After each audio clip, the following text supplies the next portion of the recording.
Hey guys, let's try this YouTube deal again. I had been making a few videos before about my build, but now that I'm actually running, I wanted to make some videos about the races I attend. This past weekend, I went out to Lubbock Dragway for their Summer Scorcher event. It was a 2-day deal, testing Friday and race Saturday. On Friday, we went out to test especially because I put slicks on the car for the first time. I put new rear shocks and front coilovers from Viking, their Crusader series. A big thank you to Viking for partnering with me and making all that possible. And then also I swapped out my converter. I had a budget Hughes converter from before I really knew what I was going to do with the car, and now D Specialties was nice enough to partner with me, and I have a 252mm of theirs. So we got all the parts on the car and decided we need to figure out where we were going to start the shocks and where the converter was going to flash and be able to get some good data on that surface before the race Saturday. And I'll go ahead and show you my first pass Friday, and I made about 4 passes on Friday, and I'll show you each of those.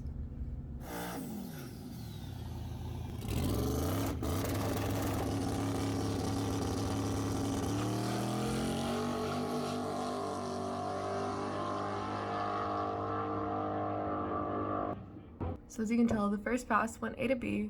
It was a little bumpy, so of course we ended up needing to tighten the rebound, but we also got great data and we were able to see where the converter flashed and where I needed to shift it, and we were ready for another pass with more power.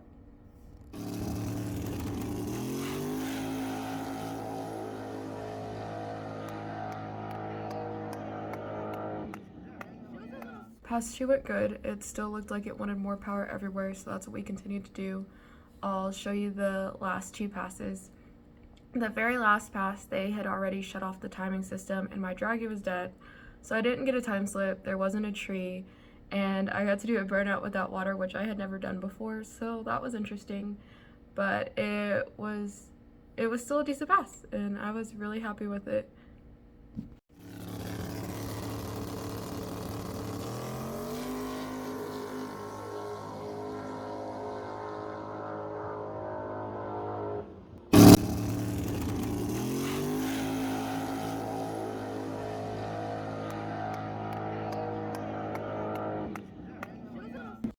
Now for Saturday getting there, I already knew I was having a couple issues the night before with my starter. It wasn't wanting to start, and then we had a ground issue. So I swapped the starter to a used starter we just happened to have in the trailer, and that used starter didn't work. So we're like, okay, back to the other starter, at least it was starting. Fixed the ground issue, and it started better for the rest of the night. We didn't have an issue with it just not starting at all, so I was happy with that. We also got to make 2 test passes, so I'll show you those in just a second.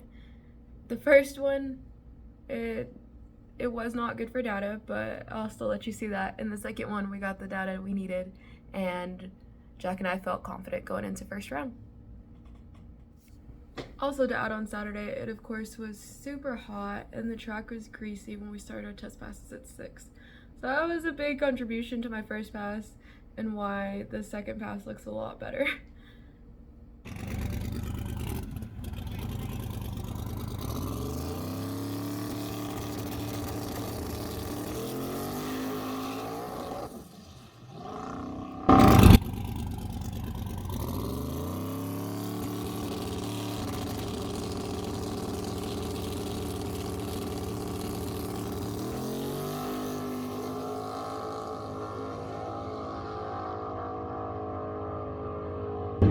Now on to chip draw. There was 5 of us in True Street, so there wasn't quite as many as we had hoped for, but we were all excited to race.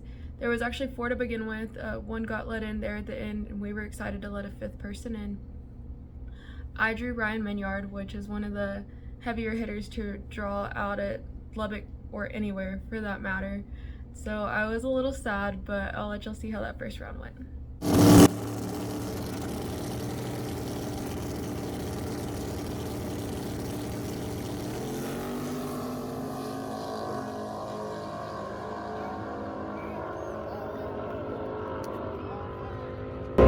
On to second round. I was super psyched about my win against Ryan. I did not know how that was gonna go at all.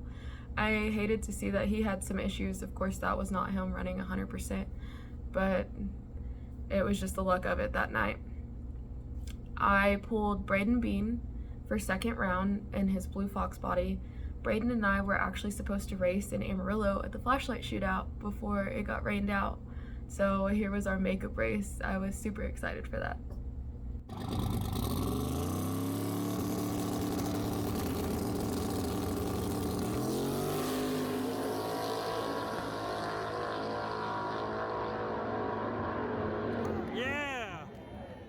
I was super excited to make it past second round. That was the fastest my car had been so far out at Lubbock Dragway on a time slip. I wanted a 5-second time slip. I finally got it. That was crazy exciting. Then I was on to the finals. And Russell had the bye the previous round, so I had already known that it was Russell and I in the finals as long as I made it past second round. Russell's car is actually tuned also by Jack, Squirrel Tuned. So it was an all Squirrel Tune final. We were stupid excited about that, but I knew that I needed to find some extra power if I was gonna have a chance next to him. So I'll show you the final.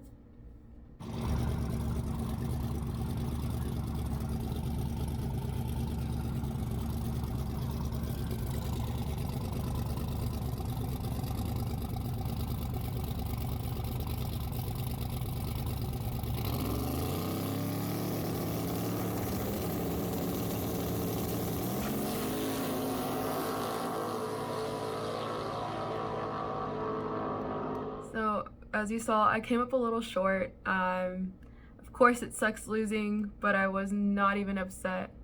If I'm gonna come up short next to anyone, it's nice to come up short next to someone tuned by Jack also, and next to a car that I know has so much potential. And I also know that my car still has more potential. It was a great day of racing, and I am super excited about everything that happened, and I can't wait to see how the car continues to run.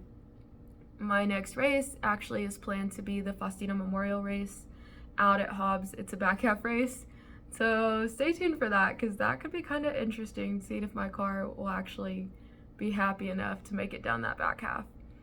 But I'm excited for the future. Also, a big thank you to all the companies that are currently partnering with me, from Nitrous Express, Circle D, Viking, Vibrant, and Black Label Speed Shop. I couldn't be doing what I am doing without y'all, and I am super thankful for everyone. I also have another announcement coming soon on who the next partner will be, so keep an eye out for that because I'm super excited to welcome another company on board with my program.